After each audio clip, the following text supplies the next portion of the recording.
Walking down a busy city street at dusk, you hear footsteps quickening behind you. Your heart rate picks up. In that moment, the question isn't abstract. It's immediate. Do you have the legal right to carry a tool for self-defense without first proving to the government that your fear is somehow special or extraordinary? On June 23, 2022, the United States Supreme Court answered that question in a 6-3 decision that reshaped Second Amendment law across the country. In New York State Rifle and Pistol Association versus Bruen, the court struck down New York's proper cause requirement for concealed carry permits. The ruling held that the Second and 14th Amendments protect an individual's right to carry a handgun in public for self-defense, without needing to demonstrate some unique need beyond that of the ordinary law-abiding citizen. But why did the court reach this conclusion, and what does it actually mean for everyday Americans? That's the question at the heart of today's discussion. Before we dive in, tell me in the comments, do you believe the right to bear arms should extend outside the home in the same way it does inside? Share your thoughts. We'll circle back to how this ruling has played out in real life. This video is for educational purposes only. Nothing here constitutes legal advice. If you have questions about firearms laws in your state or any personal legal matter, please consult a qualified attorney licensed in your jurisdiction. To understand Bruen, we need to step back into the constitutional foundation. The Second Amendment, ratified in 1791 as part of the Bill of Rights, states, "A well-regulated militia being necessary to the security of a free state, the right of the people to keep and bear arms shall not be infringed." For much of American history, this provision received relatively little judicial scrutiny at the Supreme Court level. Early interpretations often tied it to militia service, but that began to shift as courts grappled with its text, history, and purpose. The modern era of Second Amendment jurisprudence really begins with District of Columbia versus Heller in 2008. In that landmark 5-4 decision, the court held for the first time that the Second Amendment protects an individual right to possess firearms, unconnected to militia service, and that this right includes keeping a handgun in the home for self-defense. Justice Antonin Scalia wrote the majority opinion, emphasizing that the amendment codified a pre-existing right rooted in English common law and the American founding. The court struck down a District of Columbia law banning handgun possession in the home and requiring firearms to be kept unloaded and disassembled or bound by a trigger lock. 2 years later, in McDonald v. City of Chicago, 2010, the court extended this individual right to the states through the 14th Amendment's Due Process Clause. Chicago's near-total handgun ban fell. Again, a 5-4 decision. The majority made clear that the right to keep and bear arms is fundamental to our system of ordered liberty. Yet both Heller and McDonald left important questions open, chief among them whether the right extended meaningfully outside the home, and exactly how courts should evaluate gun regulations that don't involve outright bans inside the residence. For more than a decade after Heller, lower federal courts developed a two-step framework to analyze Second Amendment challenges. First, they asked whether the regulated conduct fell within the scope of the amendment's protection. If yes, they applied a form of means-end scrutiny, usually intermediate scrutiny, balancing the government's interest in public safety against the burden on the right. This approach allowed courts to uphold many regulations if they seemed reasonably related to important governmental objectives, like reducing gun violence. Critics, including several Supreme Court justices, argued that this test treated the Second Amendment as a second-class right, subjecting it to balancing tests not typically applied to other enumerated constitutional protections like free speech or freedom from unreasonable searches. In their view, the amendment's text and history demanded a different approach, one more faithful to how rights were understood at the founding. That brings us to the facts of Bruen itself. New York had long maintained a may-issue concealed carry licensing regime. To obtain an unrestricted license to carry a handgun in public, an applicant had to demonstrate proper cause, essentially, a special need for self-protection that went beyond the general risks faced by the public. Ordinary self-defense wasn't enough. You needed something more, like a documented history of specific threats. Shall issue states, by contrast, granted permits to qualified applicants who met objective criteria such as background checks, training, and not being a prohibited person. Two law-abiding New York residents, along with their gun rights organization, challenged the law after being denied unrestricted permits. They argued that the proper cause requirement violated their right to bear arms in public for self-defense. The case made its way through the courts, with the Second Circuit upholding the restriction under the prevailing two-step test. The Supreme Court granted review. Writing for the 6-3 majority, Justice Clarence Thomas rejected the means-in scrutiny framework as incompatible with the Constitution's text and history.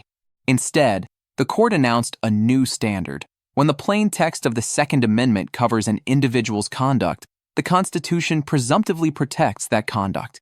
To justify a regulation, the government must demonstrate that it is consistent with the nation's historical tradition of firearm regulation.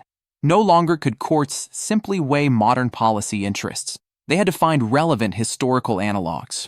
Thomas's opinion walked carefully through centuries of history, from medieval English restrictions to colonial American practices, through the founding era, Reconstruction, and into the 19th and early 20th centuries.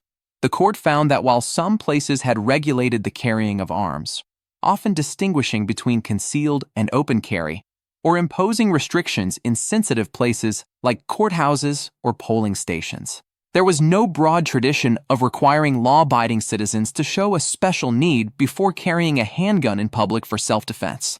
"We know of no other constitutional right," Thomas wrote, "that an individual may exercise only after demonstrating to government officers some special need." The decision was careful to note what it did not do. It did not eliminate all licensing requirements. Objective shall issue regimes that involve background checks and basic qualifications remain permissible, as Justice Brett Kavanaugh emphasized in a concurrence joined by Chief Justice John Roberts.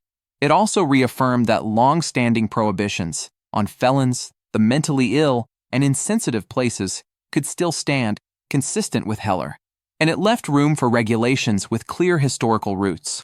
Dissenting justices, led by Justice Stephen Breyer, argued that the majority's history and tradition test was too rigid for a modern society facing new challenges with firearms technology and urban violence. They contended that the founding generation could not have anticipated today's firearms or crime patterns, and that courts should retain flexibility to consider contemporary evidence of a law's effectiveness in saving lives. One common misconception about Bruen is that it created an absolute right to carry anywhere, anytime, without restriction. That's simply not accurate. The ruling applies to law-abiding citizens and focuses on the core right to carry for self-defense in public. It does not invalidate background checks, training requirements, or prohibitions on carrying in truly sensitive locations. Another myth is that the decision suddenly flooded streets with guns in a chaotic way. In practice, many states already operated under shall-issue systems, and the ruling primarily affected a handful of may-issue jurisdictions, prompting them to adjust their permitting processes toward more objective standards. A third misconception involves the idea that history and tradition means freezing the law in 1791 or 1868. The court clarified that analogs don't need to be identical twins. They must be relevantly similar in how they burden the right and address similar problems. This allows some evolution while anchoring analysis in enduring principles. Let's make this concrete with a relatable scenario. Picture a responsible adult in a suburban neighborhood who works late shifts and walks to their car in a dimly lit parking lot. Before Bruen, in a strict may-issue state, they might have been denied a carry permit because they couldn't prove a specific, documented threat, despite facing the same everyday risks as anyone else. After the ruling, that ordinary need for self-defense is now recognized as sufficient to exercise the right, subject to objective licensing where states choose to require it. This doesn't mean they can carry recklessly or ignore training. It means the baseline right isn't conditioned on proving exceptional vulnerability. The practical impacts have been significant but varied by state. In the years following Bruen, several states moved from may-issue to shall-issue systems or faced lawsuits prompting changes. Licensing officials could no longer exercise broad discretion based on subjective judgments about proper cause. At the same time, states have tested the boundaries by expanding lists of sensitive places or imposing new training or insurance requirements, some of which have faced their own constitutional challenges in lower courts. The ruling has also influenced federal law indirectly. In United States v. Rahimi, 2024, the Supreme Court upheld a federal statute disarming individuals subject to certain domestic violence restraining orders. Chief Justice Roberts wrote the opinion, applying Bruen's framework and finding sufficient historical tradition for temporarily disarming those who pose a credible threat of physical violence to others. The court emphasized that the regulation wasn't a broad ban on all gun possession, but a targeted, temporary measure supported by analogs like surety laws and going armed prohibitions from the founding era. This 8-1 decision showed that Bruen does not render all gun regulations unconstitutional, only those lacking historical grounding. What do you think? Has the Bruen decision affected permitting processes or carry habits where you live? Has it changed how you or people you know approach personal safety? Drop your experiences in the comments. We're building a clearer picture together. It's worth noting how constitutional interpretation has evolved here.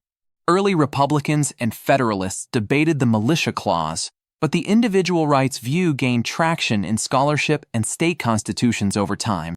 The 14th Amendment, ratified after the Civil War, was partly intended to protect freedmen's right to arms against state disarmament. Over decades, the Supreme Court has moved from collective militia-focused readings toward a robust individual right, while consistently acknowledging that no right is unlimited. Supporters of the Bruen approach argue it restores textual and historical fidelity, preventing judges from substituting their policy preferences for the Constitution's original meaning. Opponents worry it ties modern lawmakers' hands too tightly when facing contemporary problems like mass shootings or illegal trafficking, forcing reliance on sometimes sparse or ambiguous historical records. Both sides raise fair points about judicial role. Should courts act as historians, or should they defer more to elected branches when public safety is at stake? The debate continues in lower courts and academia. In daily life, this means millions of Americans in previously restrictive states now have clearer pathways to legal carry if they meet objective criteria.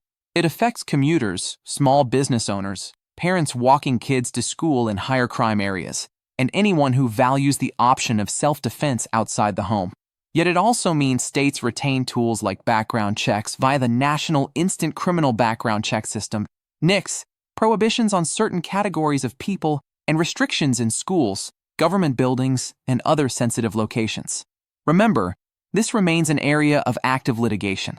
Lower courts continue to apply Bruen's test to everything from assault weapon bans to magazine capacity limits to restrictions on carry in private businesses open to the public. Outcomes vary, and the Supreme Court has been selective about taking new cases, signaling that Bruen provides the governing framework even as its application is refined. Here are the 3 most important takeaways. First, the Second Amendment protects the right of law-abiding citizens to carry handguns in public for self-defense, without a discretionary proper cause or special need requirement. Second, gun regulations must now be justified by consistency with America's historical tradition of firearm regulation, not merely by modern policy goals. Third, the right is not absolute. Objective licensing, background checks, sensitive place restrictions, and disarmament of those posing credible threats remain viable where historically analogous. Understanding this area of law matters because it touches core questions of self-reliance, public safety, and constitutional limits on government power. Whether you exercise the right or not, knowing its scope empowers you as a citizen to engage thoughtfully in debates over legislation, support or oppose measures based on facts and history rather than headlines, and navigate your own choices responsibly. The Constitution isn't a static relic. It's a living framework interpreted through text, history, and precedent.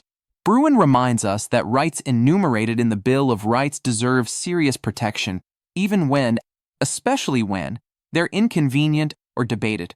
By grounding analysis in history, the court sought to elevate the Second Amendment from second-class status. The full implications will unfold case by case, state by state. Thanks for watching and thinking through this with me. Stay informed, stay safe, and consult professionals for any specific legal questions. If this helped clarify a complex ruling, consider sharing it with someone who might benefit. Until next time, keep asking the hard questions.